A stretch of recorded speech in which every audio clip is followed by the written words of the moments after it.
존 맥스웰이라고 하는 목사님이 위대한 영향력이라는 책을 썼는데 이 책에는 성공의 세 가지 종류가 나옵니다. 첫 번째 성공은 지식으로 성공한 사람.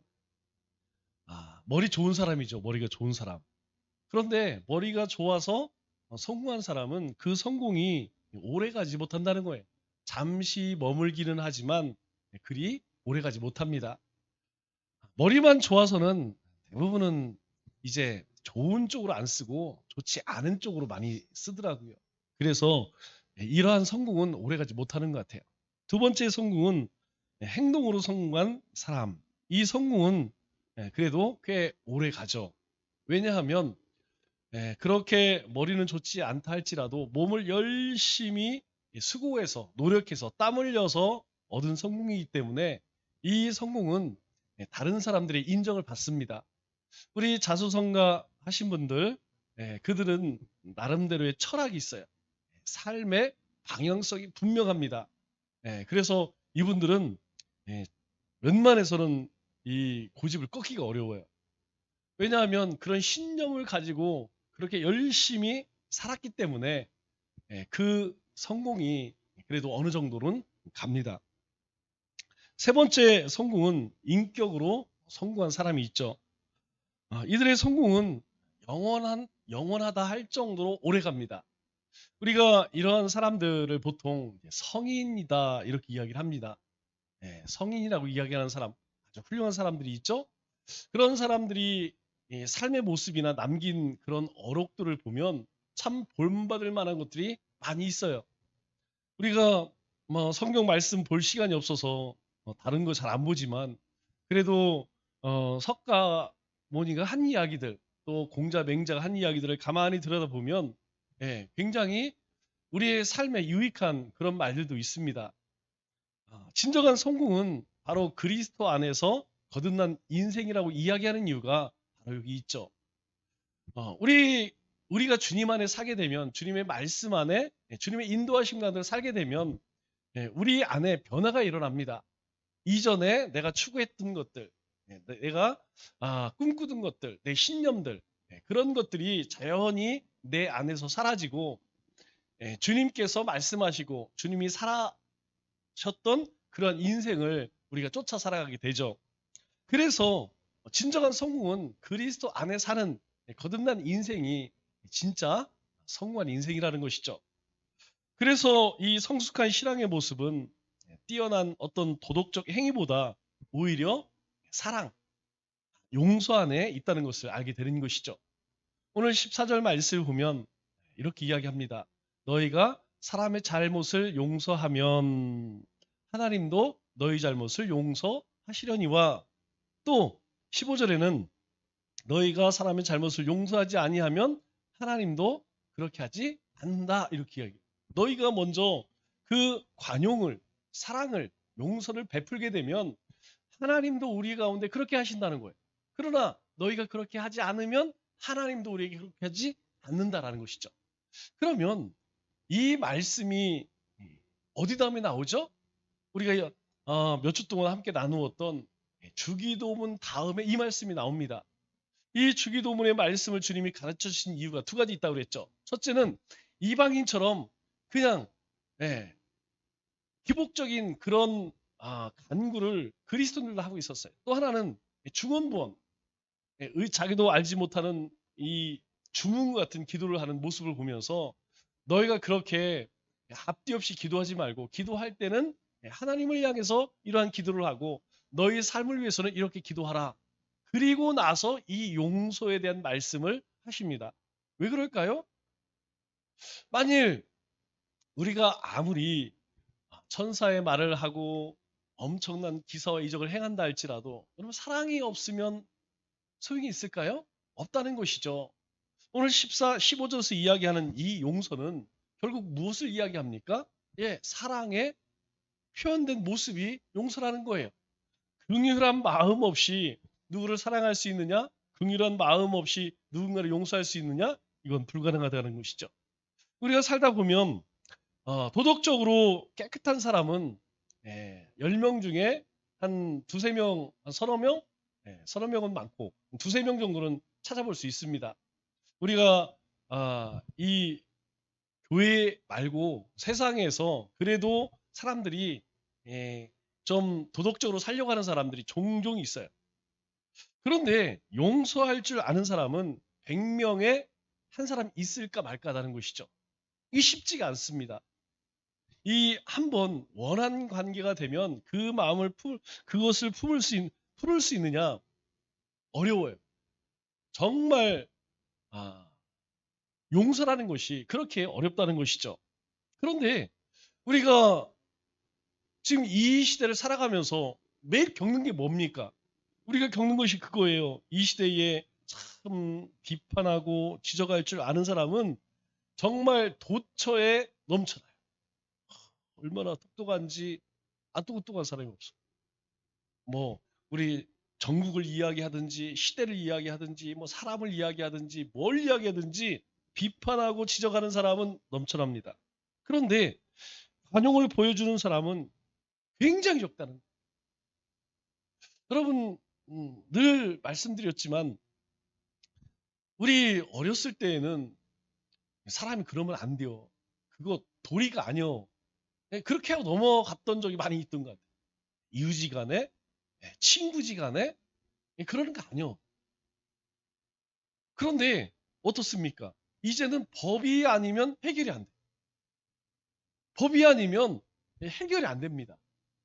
이거 서로 마음을 내어놓고 우리가 한번 서로를 한번 잘 이해관계를 한번 잘 들어보고 우리가 서로를 용서하자. 안 됩니다. 그만큼 사나워졌다는 것이죠. 그만큼 사나워졌다는 건 뭐예요? 마음이 깜빡해졌다는 거예요. 그만큼 여유가 없다는 것이죠. 우리가 연륜이 더해간다는 것, 즉 나이가 먹어간다는 것, 그리고 우리 신앙의 연수가 더해져 가는 것. 그러면 이 연륜과 경륜에서 나오는 가장 큰 모습이 무엇입니까? 사랑의 모습이죠. 우리가 할머니, 할아버지 생각하면 여러분 뭐가 생각나요? 항상 인자하고 항상 베풀고 이런 생각이 나죠. 그러나 이 시대는요, 그렇지 않다는 것입니다. 사람들은 언제나 이 복수를 꿈꾸면서 아주 사소한 것, 뭐 큰 것도 아니에요. 조그만 것 가지고 참지 못하고 그냥 내 마음에 내 생각이 맞지 않으면 비난하고 비판하죠. 이 예수님 때의 가장 대표적인 사람들이 누구였냐면 바로 바리새인과 서기관이었습니다. 이 사람들은 정말 엄청난 인내와 도덕적인 삶을 살았죠. 그 누구도 이들의 경지에 도달할 수 없었습니다. 주일에도 말씀드렸지만 바리새인은요, 이스라엘 전체 가운데 6천 명밖에 되지 않았습니다. 그 사람들이 얼마나 엄격하게 율법을 지켰는지 웬만한 사람들은 따라갈 수가 없었죠. 그런데 문제는 그들의 마음에 하나님의 마음이 없어요. 예수님이 이들을 책망한 이유는 다른 것이 아닙니다. 그들이 말씀을 지키지 않아서 율법을 행하지 않아서 아니죠. 그 율법의 중심인 사랑이 없었기 때문이에요. 사랑 없이 하나님을 예배하고 하나님께 제물을 드리고 사랑 없이 사람들에게 그렇게 여러분 우리의 자녀들도 마찬가지죠. 우리가 자녀를 혼내는 이유는 무엇입니까? 사랑이 있기 때문이죠. 그런데 그 사랑이 없이 자녀를 혼내게 되면 여러분 우리 아이들이 병들어가는 거예요. 세상도 마찬가지라는 것이죠. 우리가 우리 이웃에 대한 사랑의 마음이 있을 때 품어줄 수 있는 것이지 사랑의 마음이 없으면 그 불가능하다는 것이죠.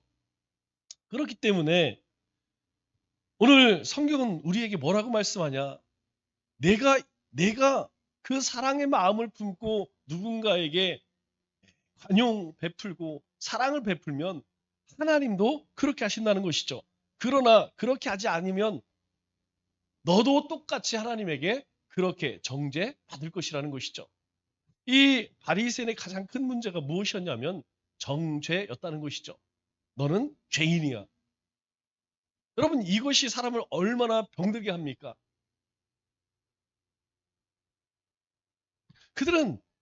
그들의 자랑거리가 무엇이었냐면 도덕적 우월성이었어요.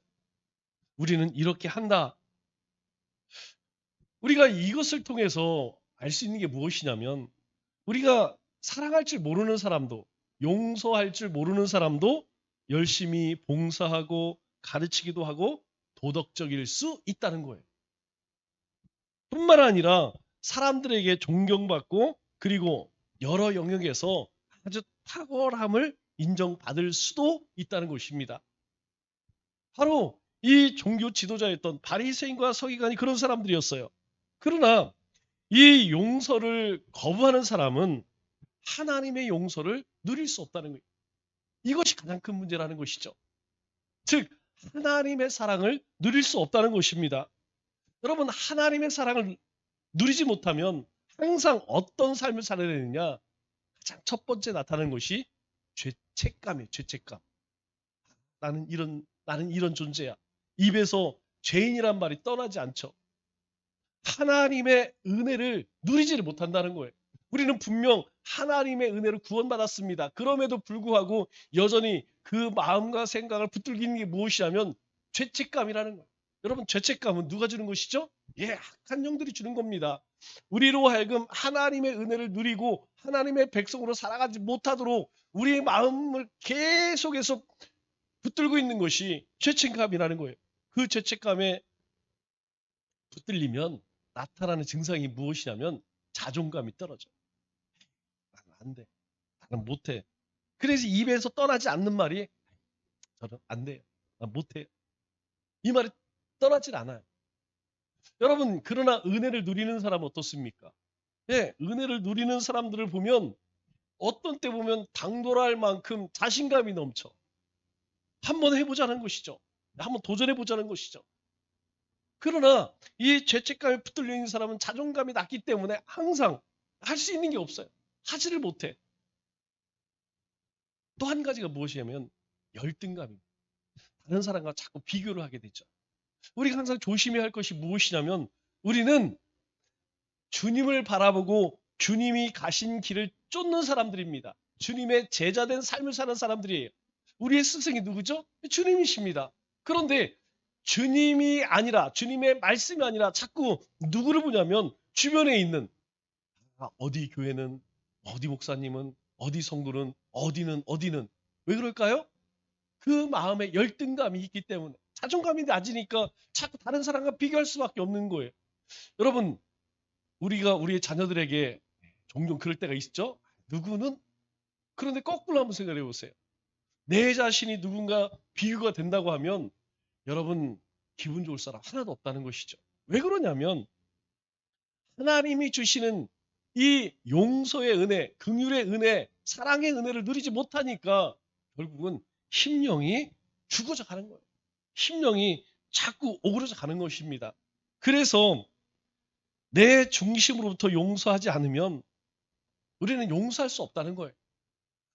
내가 용서 받았다는 것을 깨닫지 못하면 누구 다른 사람도 내가 용서할 수 없게 된다는 것이죠. 오늘 15, 16절에서 말씀하고 있는 것이 바로 그것입니다. 그뿐만 아니라 마태복음 18장 35절 이하의 말씀을 보면 이렇게 말씀하죠. 너희가 각각 마음으로부터 형제를 용서하지 아니하면 여러분 형제를 용서하는데 어디서 용서를 하고 그래요? 예, 마음으로부터 용서해야 된다는 거예요. 우리의 마음이 우리 형제를 용서할 그럴 마음으로 바뀌어져 있어야 된다는 것이죠. 우리의 마음이 형제를 용서할 준비가 안 돼 있는데 어떻게 용서하겠냐? 안 된다는 거예요. 그래서 하늘 아버지께서도 너희에게 이와 같이 하시리라. 하나님도 동일하시다는 거예요. 여러분 문제는 무엇이냐면 내가 용서를 해야겠구나. 용서됩니까? 아 내가 저놈 용서 좀 해야겠다. 아 나한테 조금 나를 피곤하게 하는데 내가 용서하지 뭐. 여러분 근데 자고 나면 또 부해가 치올라요. 제가 나를 그렇게 무시하는데 어떡하지? 주님 용서하랬으니 용서하자. 하루 자고 나면 어때요? 자기도 전에 또 우라가 치밀고 분하고 억울해. 저도 용서 잘 안 되는 사람이 있어요. 용서가 잘 안 되는 사람은 잘 안 만납니다. 어떤 사람이냐면 첫째는 하나님을 못 오가는 사람. 그런 사람들은 상종을 웬만하면 안 해요. 이 교회와 성도를 이 욕하는 사람들이 있죠. 하나님 성경을 대적하는 사람들, 성경 반대쪽에서 살아가는 사람들 안 좋아해요. 그래서 이 마음 가운데 그런 사람들이 이 오래 머무르면 내 영성 생활에 나손해지 뭐. 그래서 웬만하면 그 사람들하고 잘 교류를 안 하려고 합니다. 그런 정말 좀 경건하려고 그렇게 막 몸부림치는 사람들 많이 못 봤어요. 왜냐하면 그렇지 않은 사람들 가까이 하면 마음속으로 나도 모르게 어떻게 해요? 미워하게 된다니까요. 그리고 자기 편 안 들어주면 어떻습니까? 뒤에서 막 이렇게 막 음해하고 뒤에서 헐뜯고. 여러분 우리가 그런 일을 당하게 되면 여러분 용서가 잘 안 됩니다. 그뿐만이 아니에요. 나에게 해를 입혔어? 어떻게 용서해? 주님 분명히 주님께서 용서하라고 하셔서 머리로는 용서해 용서하자 용서하자 100번 1000번 그렇게 용서합니다. 그런데 여기서 용서가 돼요? 안 되죠. 그래서 이 용서라고 하는 것은 단순히 내가 결심한다고 이룰 수 있는 영역이 아니라는 거예요. 은혜의 영역이라는 것입니다. 은혜의 영역이라는 것은 무슨 의미예요? 우리 힘으로 불가능한 일이라는 것이죠. 그러면 우리가 이 은혜를 누리기 위해서, 이 용서의 은혜를 누리기 위해서 어떻게 해야 할까? 예, 우리 가운데에 부어져야 돼요. 하나님의 은혜가 부어져야 돼요. 하나님의 은혜가 부어져야만 우리 안에서 자연스럽게 그냥 용서가 됩니다. 우리 누가복음 23장 34절 말씀을 보면 예수님께서 십자가에서 이런 말씀하시죠. 아버지 저들의 죄를 용서하여 주옵소서. 저들은 자기의 하는 일을 알지 못함이니이다. 지금 예수님을요. 침을 뱉고 그냥 채찍으로 때리고 온갖 조롱을 하고 십자가에 못을 받고 그리고 희롱을 하고 있어요. 그런 그들을 보면서 예수님이 뭐라고 말씀하시냐면 아버지여 저들의 죄를 용서하여 주옵소서. 저들이 지금 뭘 하는지도 모릅니다. 이렇게 하나님 앞에 기도를 합니다. 여러분 왜 그럴까요? 바로 주님께서 하나님의 마음을 알기 때문에 하나님이 부어주신 은혜가 있기 때문에 죽어가면서도 자신을 십자가에 못 박은 사람들을 용서할 수 있게 된 것이죠. 이 말의 의미는 뭐예요? 바로 우리 안에 하나님의 은혜가 있어야 된다는 거예요. 아, 주님이 나를 위해 죽으셨구나. 나를 위해 이 땅에 오셨고 나 때문에 이렇게 하셨구나 라고 하는 은혜가 우리 안에 있어야 된다는 거예요. 여러분 이 은혜를 내가 경험하게 되면 그냥 내 마음 속에서 어떤 마음이 드냐면 불쌍한 마음이 듭니다.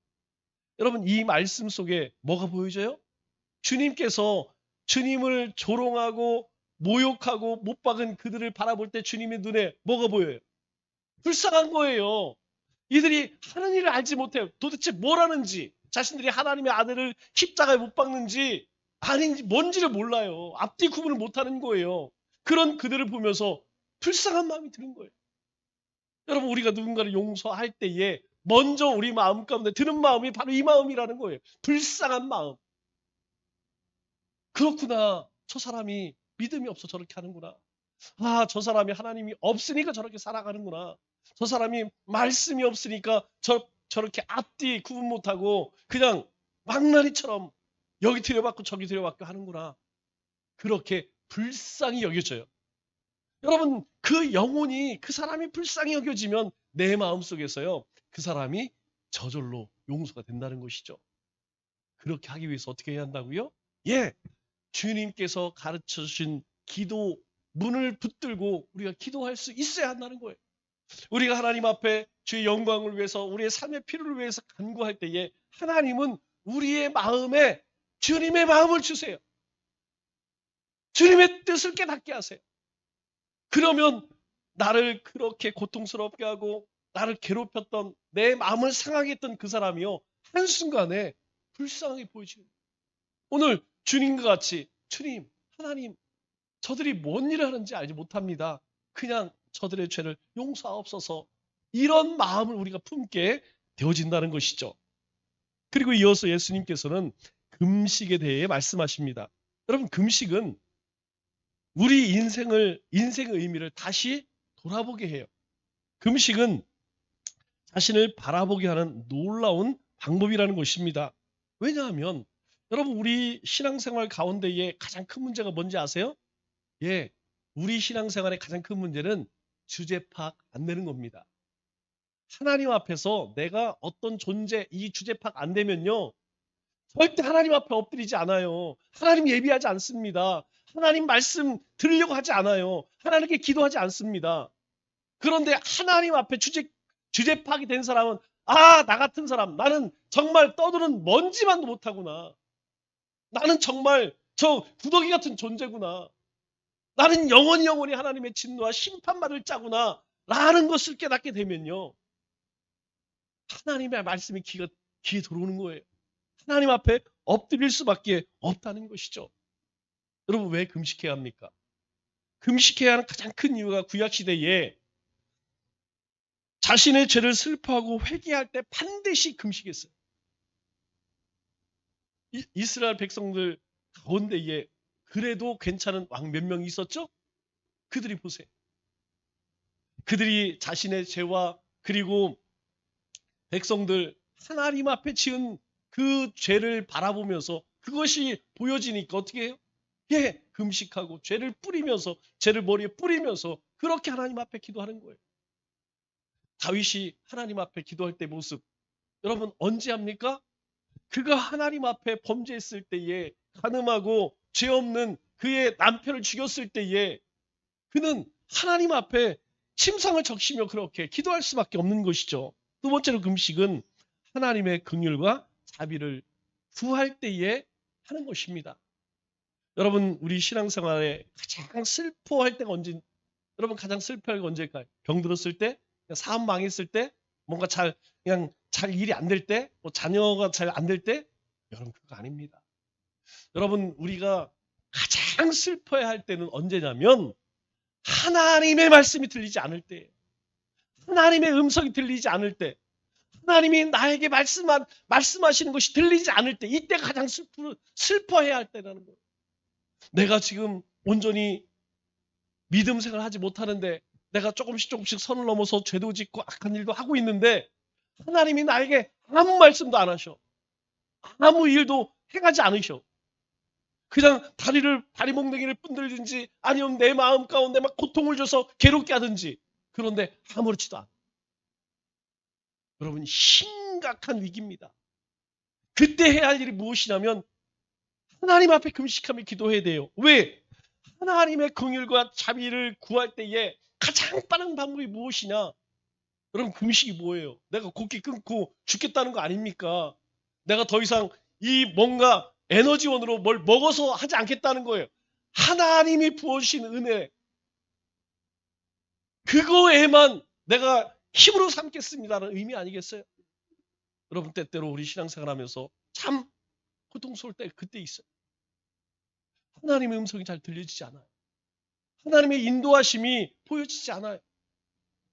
하나님이 나에게 분명히 꿈을 주신 것 같은데 비전을 주신 것 같은데 어느 순간에 보여지지 않을 때가 있어요.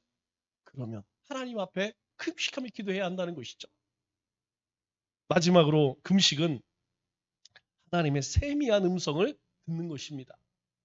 여러분 목사님이 전하는 말씀은요 얘기하니까 들려져요.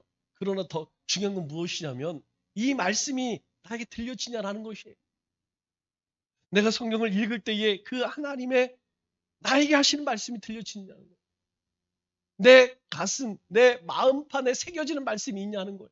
그냥 이렇게 들렸다가 이쪽으로 빠져가는 그런 말씀이 아니라 정말 나를 새롭게 하는 나를 거듭나게 하는 그 하나님의 세미한 음성이 들려지지 않으면 우리는 하나님 앞에 금식하며 기도해야 합니다. 이 적절한 금식은 우리의 영과 육에 아주 유익하다는 것이죠. 그래서 하나님께서 기뻐하는 금식을 우리 이사야 58장 6절에 뭐라고 말씀합니까? 이렇게 이야기하죠. 나의 기뻐하는 금식은 흉악의 결박을 풀며 멍에의 줄을 끌어주며 압제당한 자의 자유케 하며 모든 멍에를 꺾는 것이 아니겠느냐. 여러분 흉악의 결박이 뭡니까? 사탄의 결박이라는 것이죠. 악한 사탄에게 사로잡혀갖고 온갖 그냥 생각하는 것이 그냥 요즘 계시록에 보니까 땅에 올라온 뭐 짐승, 뭐 바다에서 올라온 짐승, 음녀가 큰 짐승을 타고 다 그것들이 어디서 나왔어요? 예, 다 무적행에서 나온 거예요. 무적행에서. 그럼 무적행에 사는 존재가 누굽니까? 사탄 아니에요? 마귀 사탄 아닙니까? 거기서 나왔다는 것은 다 그들의 그 마귀 사탄의 하수들이라는 것이죠. 그들이 하는 일이 무엇입니까? 바로 흉악의 결박이라는 거예요. 우리를 죄 가운데 꽉 붙들어서 그 죄 가운데 살아가게 하는 거예요. 아무도 모르겠지?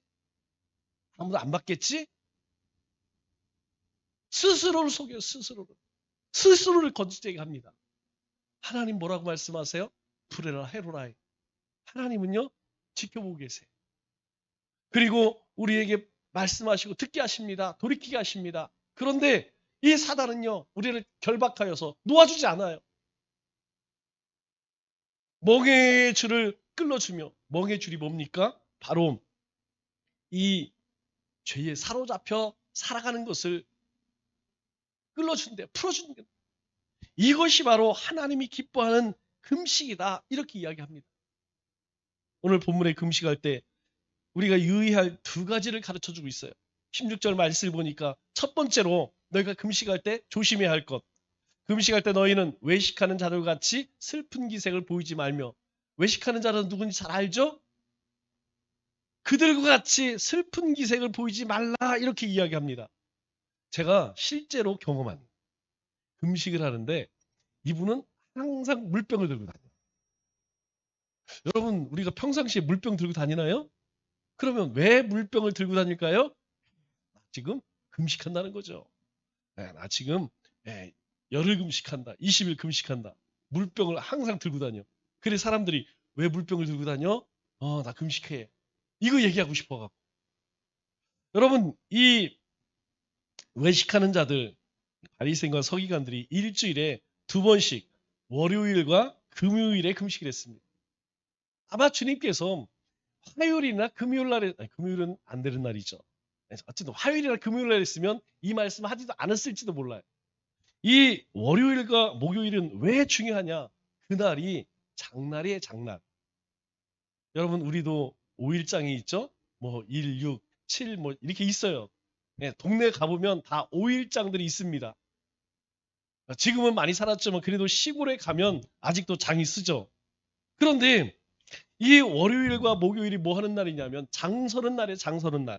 그 장서는 날 자기들이 이제 금식을 하는데 금식하는 걸 누가 봐줘야 될 게 아니겠습니까? 내가 얼마나 많이 기도하고 얼마나 경건한 사람인지 이 사람들에게 보여주고 싶은 거야. 뭘 얘기하는 거예요?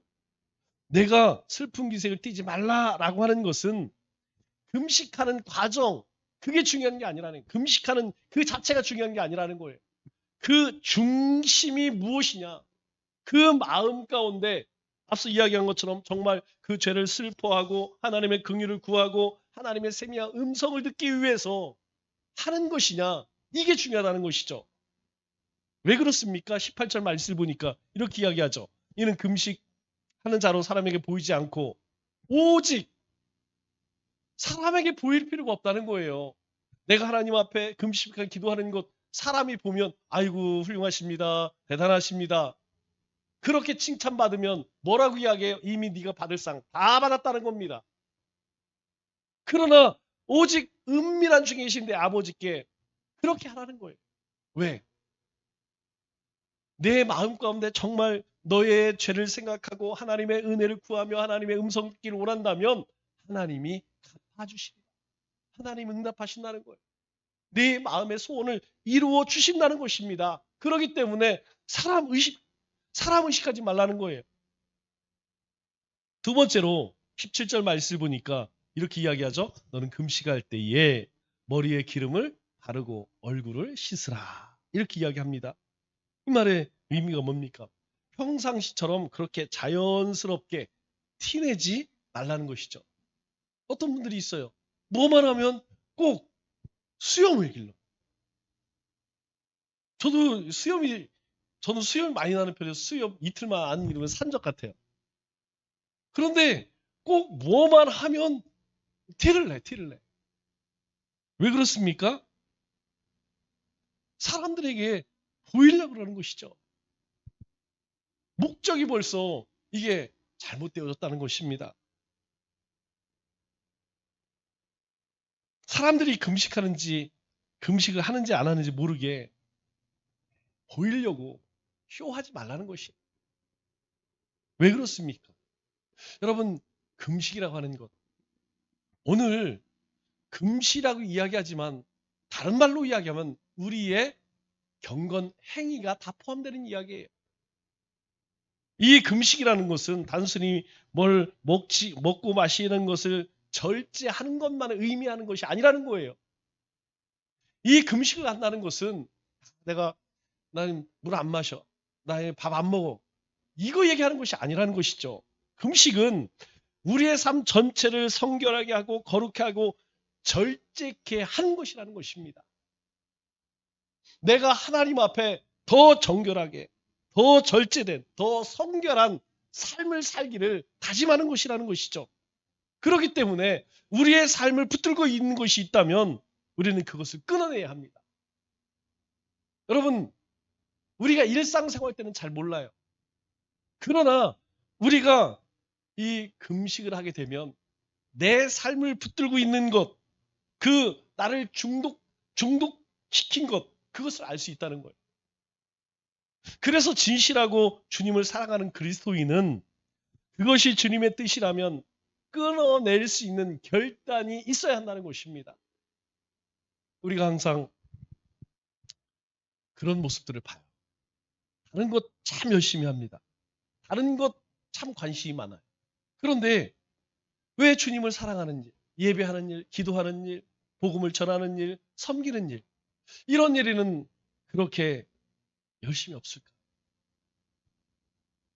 왜 하나님을 가까이 하고 하나님을 사랑하고 하나님이 기뻐하시는 일들은 왜 멀리 할까?